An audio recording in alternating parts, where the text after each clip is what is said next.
بسم اللہ الرحمن الرحیم۔ السلام علیکم، میں آپ کا میزبان سمیع ابراہیم اور آپ ہمارا سوشل میڈیا دیکھ رہے ہیں۔ دو سٹوریز ہیں، ایک تو عمران خان صاحب جیل میں ہیں، ان کو ان کی فیملی سے نہیں ملنے دیا گیا، کپڑے بھی نہیں ان کو ملے، اور یہ اب وہ تیسری چوتھی جو اپنی عید ہے وہ جیل میں گزار رہے ہیں۔ اس پر بتائیں گے، خاص طور پر جو ایک ٹرک کی بتی کے پیچھے لگایا گیا تھا وہی ایک دوبارہ فیک کہانی ساری ثابت ہوئی، اور عمران خان سالیٹری کنفائنمنٹ اور کوئی کسی طرح کی ان کو رعایت نہیں ہے۔ جو میڈیکل بورڈ ہے جس نے انہیں ایگزامن کیا تھا، وہ چیف کمشنر اسلام آباد نے رندھاوا صاحب نے، جو محسن نقوی صاحب کے خاص دستے راست ہیں، انہوں نے بنایا تھا۔ اس کی کیا رپورٹ ہے ابھی تک میرے پاس اس کے مندرجات نہیں آئے، لیکن میں کیوں محسن نقوی صاحب کو یہ سب کچھ دیا گیا اور جو مذاکرات ہو رہے ہیں وہ کیا ہیں، گفتگو کیا ہے، اس پر بات کروں گا۔ لیکن پہلے ذرا تھوڑا سا جو ایران کی جنگ ہے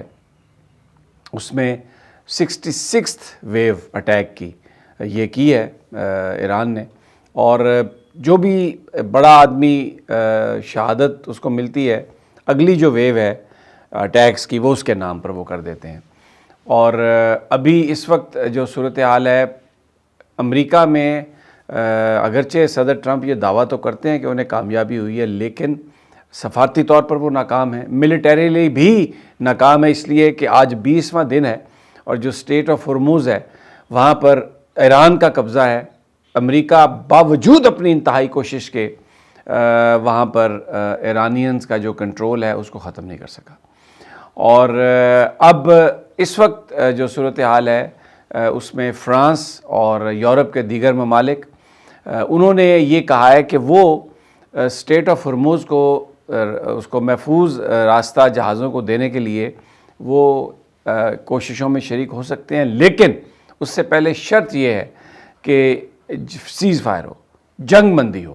اگر امریکہ اور اسرائیل جنگ بندی نہیں کرتے تو پھر وہاں پر ہمارا کوئی رول نہیں ہے، ہم اس جنگ میں نہیں جا سکتے۔ تو یہ ایک بہت بڑی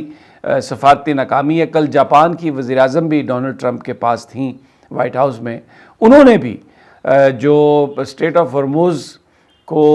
محفوظ بنانے کے لیے انہوں نے کہا کہ ہم امریکہ کے پارٹنر ضرور ہیں، لیکن اس کے لیے وہ کوئی ایک موڈیلٹیز طے کرنا چاہتی ہیں، اور اس طریقے سے جنگ میں جاپان بھی نہیں کودنے کے لیے تیار۔ اب $200 بلین یو ایس کانگریس سے مانگے ہیں امریکی صدر نے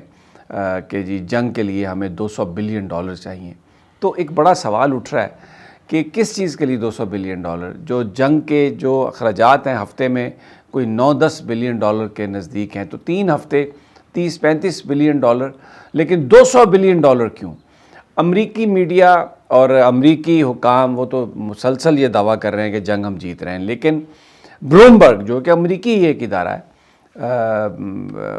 زیادہ تر اقتصادی جو امور ہیں ان پر خبریں کرتا ہے، لیکن بہرحال کوئی اگر سکینڈل ہو تو اس کو بھی رپورٹ کرتا ہے۔ انہوں نے بتایا کہ 5 سے زیادہ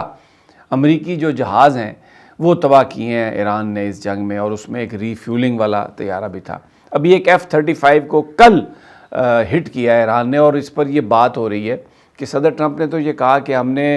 اوبلیٹریٹڈ یعنی ورڈ یوز کیا کہ بالکل صفایا کر دیا، ایئر فورس نہیں ہے، ایئر ڈیفنس سسٹم نہیں ہے۔ تو یہ پھر کہاں سے یہ سارا معاملہ ہوا؟ تو جو اطلاعات آ رہی ہیں ایران سے، جو وہاں پر جو مقامی جو لوگ رپورٹ کر رہے ہیں اس کے مطابق تو جو ڈرونز کی مینوفیکچرنگ، میزائل کی مینوفیکچرنگ ابھی تک جاری ہے اور بہت سارے مقامات پر ہو رہی ہے، اور ہر جو حملہ ہے امریکہ کا اور اسرائیل کا اس کے جواب میں ایران حملہ کرتا ہے، ریزیلینٹ ہے، نئے ہتھیار لے کے آتا ہے۔ تو ایک جو میں نے کل بھی آپ سے یہ کہا تھا کہ جو ایک متھ تھی کہ سپر پاور ہے امریکہ، وہ متھ ایران نے توڑ دی ہے، اور آج اب جو تیل ہے جس وقت یہ جو قطر کی جو فیسیلیٹی تھی اس پر جو حملہ ہوا اور اس کو جو ایران نے تباہ کیا، اس کے مطابق $20 بلین سالانہ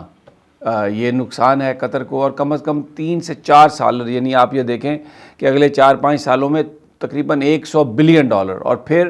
17% جو پروڈکشن ہے ان کی جو کیپیسٹی ہے وہ ختم ہوئی، اور اس کو بنانے میں بھی کم از کم دو سال کم از کم اس کو لگیں گے۔ تو یہ ایک بہت بڑا لاس ہے۔ اب ڈونلڈ ٹرمپ نے یہ کہا ہے کہ ہم نے جو ایران کی تنصیبات ہیں اس پر امریکہ نے حملہ نہیں کیا تھا، یہ اسرائیل نے کیا تھا، اور اسرائیل کو ہم نے منع کر دیا۔ نیتن یاہو نے ایک پریس کانفرنس میں یہ کہا کہ بالکل ڈونلڈ ٹرمپ نے ہمیں منع کیا تو وی آر ہولڈنگ دس۔ لیکن انہوں نے ایک اور بات بھی کہی ہے، اس نے یہ کہا ہے کہ جو جنگ ہے وہ جتنا دنیا سمجھ رہی ہے اس سے بہت پہلے ختم ہو جائے گی۔ اور ایک اس نے اور بات کہی ہے جو مسلمانوں کے لیے، تمام عالم اسلام کی آنکھیں کھولنے کے لیے کافی ہے۔ اس میں اس نے یہ کہا ہے کہ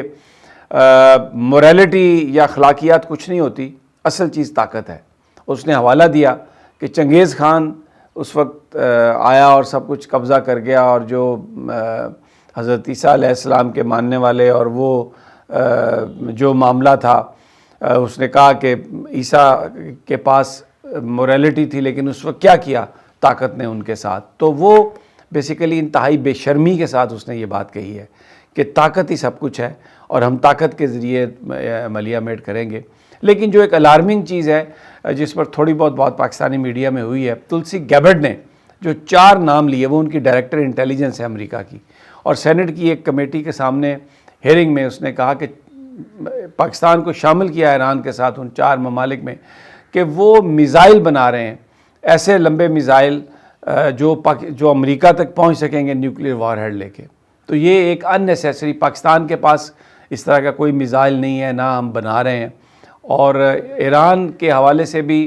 ایرانی حکام نے کہا کہ ان کے پاس کوئی ایسا میزائل نہیں ہے جو امریکہ تک پہنچ سکے۔ لیکن یہ سب کچھ اس لیے کیا جا رہا ہے امریکی عوام کو بے وقوف بنایا جائے، جیسے ماضی میں ویپنز آف میس ڈسٹرکشن، اور عراق کے پاس نیوکلیر بامب ہے اور پورا انہوں نے حملہ کیا اور سب کچھ کیا، لیکن اینڈ پہ کچھ نہیں نکلا اور پتہ چلا کہ جھوٹی بات کی تھی۔ تو وہی بات اب یہاں پر ایران کے حوالے سے کی جا رہی ہے، لیکن دنیا جو ہے وہ اس وقت تنہا کر دیا انہوں نے ڈونلڈ ٹرمپ کو، اور ان کے ساتھ وہ نہیں کھڑی۔ تو ایران ایک چھوٹی سی نیشن، لیکن کیونکہ آپس میں اتحاد ہے، ذہن بہت کلیئر ہے، انہوں نے جو امریکہ کو اڑا کے رکھ دیا، اور اب جو اسٹیٹ آف ہرموز ہے اس پر امریکہ کا کنٹرول نہیں ہو سکتا۔ یہ جنگ جاری رہے گی تو تیل کی قیمتیں جو $119 پر پہنچ گئی تھیں، تھوڑا کم آئیں جب یہ پتہ چلا کہ اب تیل کی تنصیبات پر حملہ نہیں کریں گے امریکہ اور اسرائیل، اور ساتھ میں یہ بھی خبریں آئیں کہ جی جلدی جنگ ختم ہو جائے گی، تو تھوڑا وہ جو بڑی تیزی سے اوپر جا رہی تھی قیمت وہ کم ہوئی ہے۔ لیکن یہ اس نے پوری دنیا کی جو اکانومی ہے اس کو اتھل پتھل کر دیا، اور اس کے جو اثرات ہیں وہ پوری دنیا اس کو دیکھے گی۔ اب میں ویلاگ ختم کرنے سے پہلے عمران خان کے تھوڑا سا دیکھیں، محسن نقوی صاحب کو پروجیکٹ کیا جا رہا ہے، ان کو پروموٹ کیا جا رہا ہے، اسی لیے اسلام آباد ہائی کورٹ نے بھی چیف کمشنر اسلام آباد کو یہ ذمہ داری دی، وہ چیف کمشنر جو محسن نقوی کی بات مانتے ہیں، کیونکہ یہ خبریں چل رہی ہیں سوشل میڈیا پر کہ جو فاٹا ہاؤس میں جس ملاقات کی بات کی جا رہی ہے وہ محسن نقوی کے ساتھ ہوئی تھی۔ اگرچہ پارٹیسپینٹس اس کو تردید کرتے ہیں، لیکن یہ خبر چل رہی ہے، اس لیے میں شیئر کر رہا ہوں۔ اور اس کے بنیادی وجہ یہ ہے کہ اب محسن نقوی کو ماچو مین بنا کے پیش کیا جا رہا ہے، اور یہ جو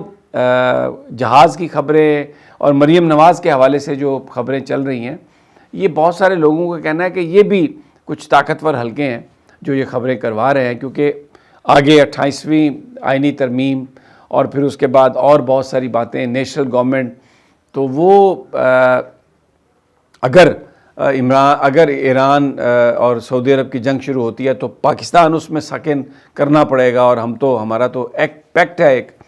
سعودی عرب کے ساتھ، اور وہ کہہ بھی رہے ہیں، تو ایک بڑی مشکل میں ہیں ہم۔ اور اس حوالے سے ملاقاتیں بھی ہو رہی ہیں شیعہ برادری کے ساتھ کہ جی آپ اگر ایران میں کچھ ہو تو اس کی بنیاد پر پاکستان میں آپ نے کوئی ہنگامہ رائی نہیں کرنی۔ بہرحال ویری انٹرسٹنگ سینیریو بن رہا ہے، جیسے جیسے یہ بنے گا آپ کو اطلاع دیں گے۔ ابھی تک تو باوجود اس کے کہ ملیٹریلی بہت نقصان ہوا ہے ایران کا، لیکن ایران نے باجا بجا دیا ہے امریکہ کا اور اسرائیل کا، اور دوسری جانب عمران خان اب پھر جیل وہ گزاریں گے، اور اس میں وہ قید تنہائی میں ہے، نہ کوئی ملاقات، نہ کوئی کسی طرح کی ان کے ساتھ کوئی رابطہ۔ عید کے بعد یہ کہا جا رہا ہے کہ وہ جو عمران خان کی رہائی ہے، اب عمران خان اس موومنٹ کا رہائی موومنٹ اس کا نام رکھ دیا گیا ہے رہائی فورس کی بجائے۔ تو یہ عید کے فوراً بعد یہ سہیل آفریدی صاحب کے جو قریبی لوگ ہیں وہ کہتے ہیں کہ پورا بھرپور انہوں نے ارادہ کر لیا ہے، ایک بھرپور کیمپین چلائی جائے گی، احتجاج بھرپور ہوگا، اور اب اس پہ ڈو اور ڈائی والی صورتحال تحریک انصاف کے جو نوجوان لوگ ہیں وہ یہ سمجھتے ہیں. بٹ لیٹ سی کیا ہوتا ہے. انشاءاللہ ہم موجود ہوں گے آپ کو پوری تفصیلات دینے کے لیے. اجازت اگلی ویڈیو تک. اللہ نگہبان.